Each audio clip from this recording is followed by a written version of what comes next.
ये जो क्वेश्चन हम करने जा रहे हैं ये क्वाड्रेटिक इक्वेशन का अपस्ट्रीम और डाउनस्ट्रीम का क्वेश्चन है। अपस्ट्रीम और डाउनस्ट्रीम के क्वेश्चन पहले लीनियर इक्वेशन में होते थे, बट वहां से अब डिलीट हो चुके हैं, वहां पे अब नहीं आएगा आपको इस टाइप का क्वेश्चन, लेकिन ये क्वाड्रेटिक इक्वेशन में आ सकता है। ठीक है, so let us see what is the question. A man can row a boat downstream 20 km in 2 hours and upstream 4 km in 2 hours. Find his speed of rowing in still water.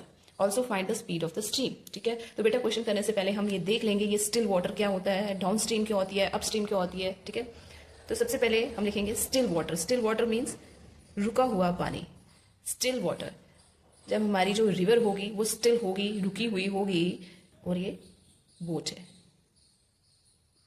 ठीक है, देखो still water में boat जो है, boat तो चल रही है, इसका मतलब बोट की कुछ ना कुछ तो स्पीड होगी।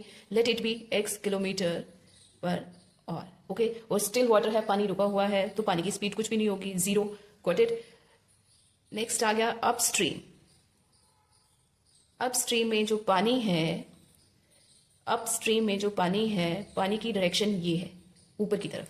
पानी ऊपर की तरफ जा रहा है, और जो आपकी बोट है, बोट की डायरेक्शन जो है वो ये है। ठीक है, बोट की डायरेक्शन क्या है, इस साइड की है, मतलब कि बोट की जो स्पीड थी हमारी x kilometre per our, x kilometre per our, वो अपनी स्पीड से चल रही है। और पानी अगर अब स्ट्रीम जा रहा है, पानी भी अगर चल रहा है, तो उसकी स्पीड क्या होगी, late it B t kilometre per our. कुछ ना कुछ तो स्पीड उसकी भी होगी। ठीक है, पानी की भी स्पीड कुछ ना कुछ तो होगी। ओवरऑल अगर हम net speed of the boat देखें, ये तो alone speed of the boat, जब जो बोट है अपनी किस स्पीड में चल रही है, x kilometre per our, but यहाँ पे जो स्ट्रीम है उसकी भी स्पीड है t किलोमीटर ऑफ बोट। दोनों की अगर स्पीड, नेट स्पीड देखें तो वो क्या बन जाएगी, नेट स्पीड अगर हम देखें यहाँ पे तो वो क्या हो जाएगी, बोट की नेट स्पीड ऑफ बोट, तो क्या हो जाएगा अब x minus t kilometre per hour. Y x minus t, because दोनों क्या है, अपोजिट डायरेक्शन में है। अपोजिट डायरेक्शन में है, ये इस स्पीड से जा रही है, ये इसको पीछे की ओर खींच रही है, उसकी जो स्पीड है वो कुछ ना कुछ तो कम हो रही है। बोट आगे की तरफ जा रही है, स्ट्रीम पीछे की तरफ जा रही है, तो उसकी स्पीड जो है कुछ ना कुछ तो कम हो रही है बोट की। उसको पूरी फोर्स, जिस फोर्स से वो जा रही है उस फोर्स से नहीं जा पा रही है, बिकॉज स्ट्रीम की डायरेक्शन उसके अपोजिट है। तो उसकी जो नेट स्पीड हो जाएगी क्या हो जाएगी, एक्स माइनस टी। ठीक है, net speed of this is boat. और डाउन स्ट्रीम में क्या रहेगा, डाउन स्ट्रीम में जो वाटर है हमारा, उसकी स्पीड भी फॉरवर्ड डायरेक्शन में है, और जो हमारी बोट जा रही है वो भी कौन सी डायरेक्शन में जा रही है, वो भी फॉरवर्ड डायरेक्शन में जा रही है। ठीक है, अब एक्स स्पीड तो बोट की तो थी ही थी, x किलोमीटर पर आवर। ठीक है, और वाटर की भी स्पीड थी कुछ, late it B t kilometre per our.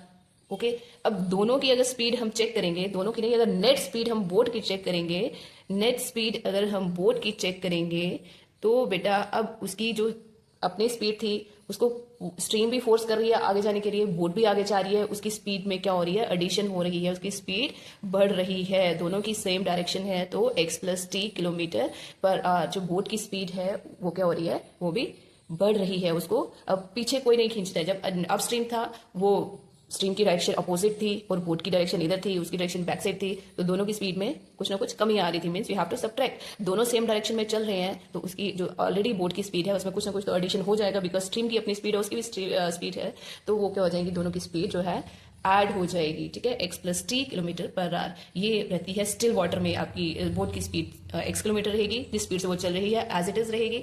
Up stream में वो सब्ट्रैक्ट हो जाएगी, डाउन स्ट्रीम में वो ऐड हो जाएगी। Is it clear.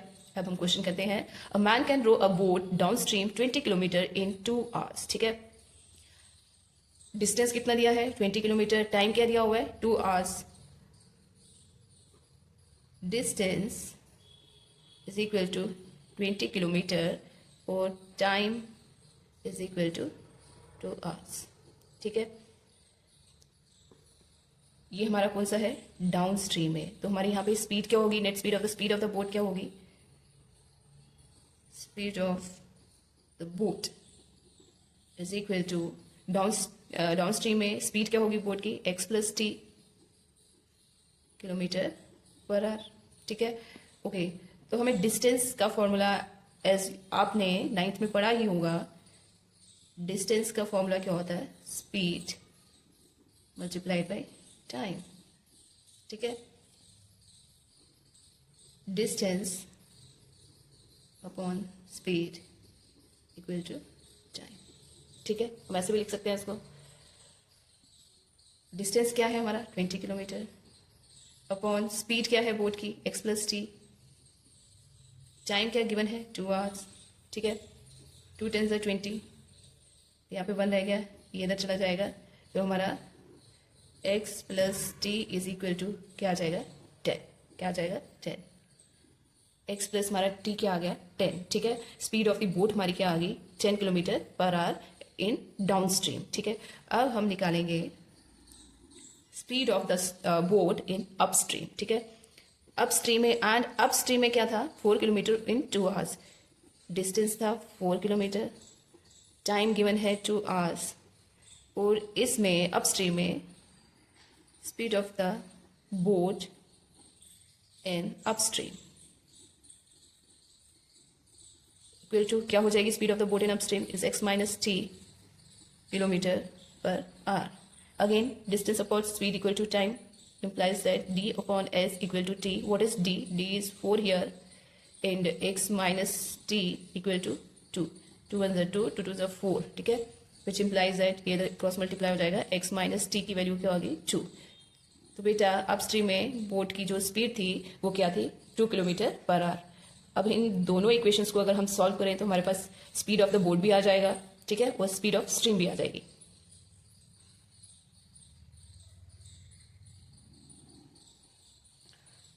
Adding equation, let it be first and second.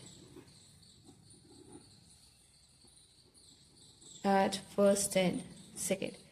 x plus t equal to 10, x minus t equal to 2, ठीक है, ये t कैंसिल हो गया, 2x equal to 12, 2 6 12, x equal to 6. It means x is what? Speed of the boat. Boat की speed क्या आ गई 6 km/h, ठीक है.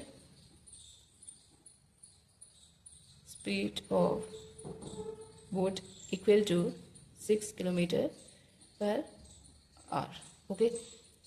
Find his speed of rowing in still water. This is the speed of the boat in still water. X is the speed of the boat in still water. It's 6 km/h. Speed of the boat in upstream. ये कब की speed है, जब वो upstream में थी, that is x minus t. Downstream में थी उसकी स्पीड x plus t, और still water में उसकी स्पीड क्या थी x km/h. And t is the speed of water. Also find the speed of the stream. Also you have to find the speed of the stream. x की value हम किसी में भी put कर लेंगे, इन इक्वेशन फर्स्ट और in equation second. Put x in first. x की value 6 plus t equal to 10, t equal to 10 minus 6 is your 4 km/h. ये जो है ये आपकी आ गई speed of the stream. Speed of the stream, speed of the stream क्या आ गई 4 km/h. इज इट क्लियर बेटा? It's very very important question, so you have to practise it. आज हम क्वेश्चंस करेंगे रिलेटेड टू एज. बहुत ही important question है और बहुत ही इजी वे में हम करेंगे, ठीक है. जो भी स्टेटमेंट में लिखा होगा, जो भी आपका वर्ड प्रॉब्लम में होगा, उसी को एक्सप्लेन करके हम यहाँ पे क्वेश्चन को सॉल्व करेंगे. Okay. The age of the father is twice the sum of the ages of his 2 children. The age of the father is twice the sum of the ages of his 2 children. सबसे पहले हम क्या करेंगे, as of the father क्या given है we don't know. Okay. उन्होंने लिखा है जो भी फादर की एज है वो twice of sum of the ages of 2 children. सबसे पहले हम लेट कर लेंगे कि बच्चों की एज क्या है, ठीक है. Let the ages of 2 children are x and y. सबसे पहले हमने लेट कर लिया कि हमें नहीं पता था कि फादर की एज बच्चों की एज के बराबर है क्या है. हम पहले लेट कर लेते हैं. मान लो कि बच्चों की एज जो है वो x एंड y है, ठीक है. अब क्वेश्चन हमारा बोल रहा है age of the father is twice. Twice means 2 times the sum of the ages of his 2 children. अब हमें पता चल गया जो बच्चों की एज है वो x एंड y है, तो जो फादर की एज है वो कितनी होगी. फादर की age, let it be f, father की age according to statement twice the sum of the ages of 2 children. Sum, इन दोनों का सम, x प्लस y, ठीक है. ये फर्स्ट लाइन की जो भी स्टेटमेंट बनी हमने यहाँ पे मेंशन कर दी. Again, I am repeating, the age of the father is twice the sum of the ages of his 2 children. Let कर लिया ages of two children are x and y. Father की age कितनी हो गई? Twice the sum of the ages of two children, 2 into x plus y. Next जो statement है, next line क्या बोलती है? आफ्टर 20 ईयर्स, आफ्टर 20 ईयर्स, तो लिखो आफ्टर 20 ईयर्स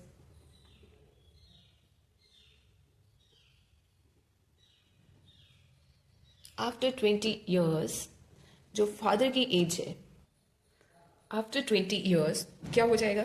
फादर की एज भी +20 हो जाएगी और बच्चों की एज भी +20 हो जाएगी. ठीक है, अगर मैं आज 30 ईयर्स की हूँ, आफ्टर 5 ईयर्स क्या हो जाएगा? 30 + 5 35 ईयर्स की. ठीक है, similarly after 20 years fathers age will B क्या हो जाएगी? f+20. f+20 फादर की एज जो भी उन्होंने वहां पे दिया हुआ है उसमें 20 ऐड हो जाएगा. इसका मतलब 2 into x plus y plus 20. ठीक है, फादर की एज 20 साल के बाद कितनी हो जाएगी? This much. और बच्चों की एज क्या हो जाएगी? सबकी एज बढ़ेगी. अगर फादर की बड़ी है 20 साल के बाद, बच्चों का भी तो ऐड होगा. Children's age will be, children's age will be, x and y थी तो उनकी क्या हो जाएगी? x+20 और y+20. ठीक, यहां तक क्लियर आप सबको? हमने क्वेश्चन यहां तक ही पढ़ा था, आफ्टर 20 ईयर्स. अब आगे क्या दिया हुआ है? आफ्टर 20 ईयर्स हमने क्या देखा? This is according to our assumption. हमने कहा पापा की एज भी इतनी 20+ हो जाएगी और चिल्ड्रन की एज भी +20 हो जाएगी. But according to question his age, his यहाँ पे कौन है? Father. Father's age will be equal to, जो फादर की एज है after 20 years will be equal to the sum of the ages of his children. इन दोनों की एज के सम के इक्वल हो जाएगा. अकॉर्डिंग टू क्वेश्चन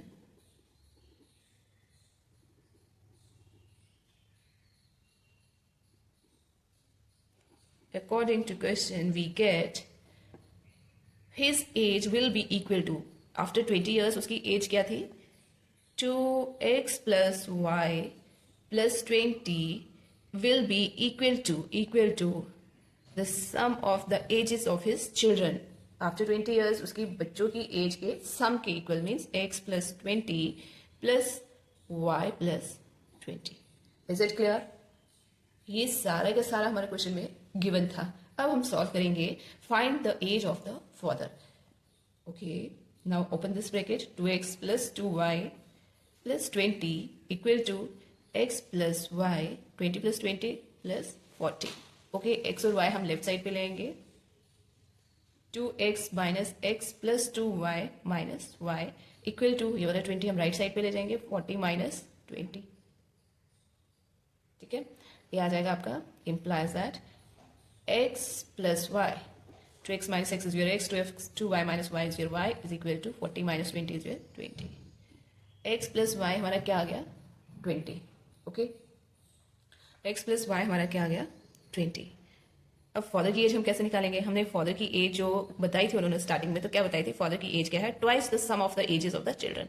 ये जो x प्लस वाई की वैल्यू है हम इसमें पुट कर देंगे. ठीक है, x प्लस वाई की वैल्यू हम क्या करेंगे? इसमें पुट कर देंगे तो हमारी फादर की एज जो है वो निकल जाएगी. Is it clear? मैं यहां पे कर रही हूँ बेटा. देयरफॉर फादर की एज क्या होगी? Twice time of 20. ठीक है, therefore father's age is 22 40 years. 40 years. ये जो x प्लस वाई की वैल्यू हमने किस में पुट की? x प्लस वाई की वैल्यू यहाँ पे पुट की. This is 2 into 20, 2 into 20 is equal to 40. तो फादर की एज क्या आ गई? 40 years. Is it clear? Similarly we have another question. A father's age is 3 times the sum of the ages of his 2 children. ठीक है, तो सबसे पहले हमारा क्या काम होता है? बच्चों की एज लेट करना. Let us start. Let the ages of 2 children are x and y. मान लो कि बच्चों की एज क्या है? x और y. ओके, क्वेश्चन में क्या दिया हुआ है?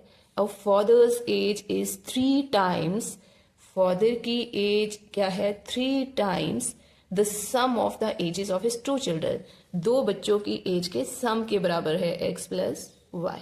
ओके, जो भी गिवन था हमने वही लिखा है। आफ्टर 5 years, आफ्टर 5 years, 5 साल के बाद क्या होगा? 5 साल के बाद क्या होगा? फादर की एज भी बढ़ जाएगी, बच्चों की एज भी बढ़ जाएगी।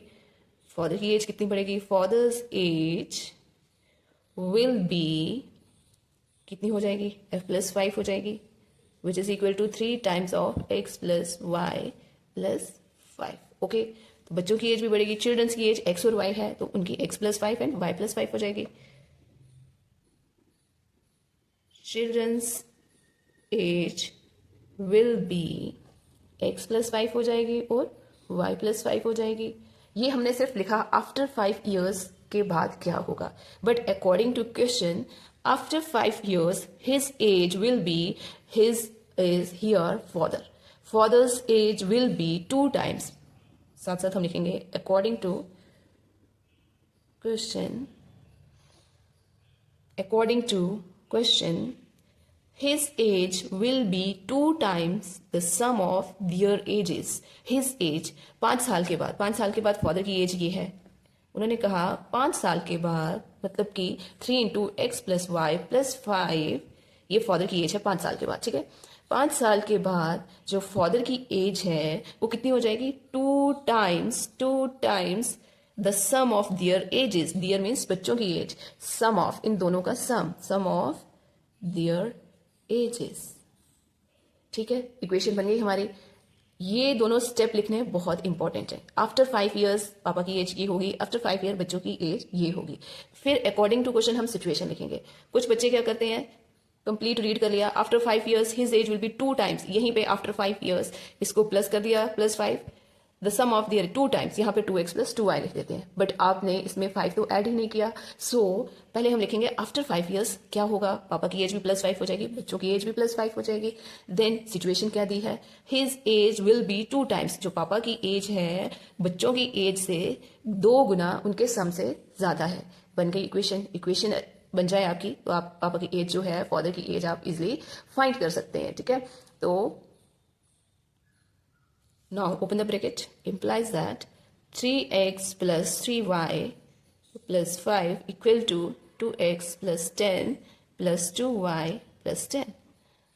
Variables एक साइड और constant एक side, 3x plus 3y minus 2x minus 2y equal to 10 plus 10 is your 20, ये 5 इधर जाएगा minus 5,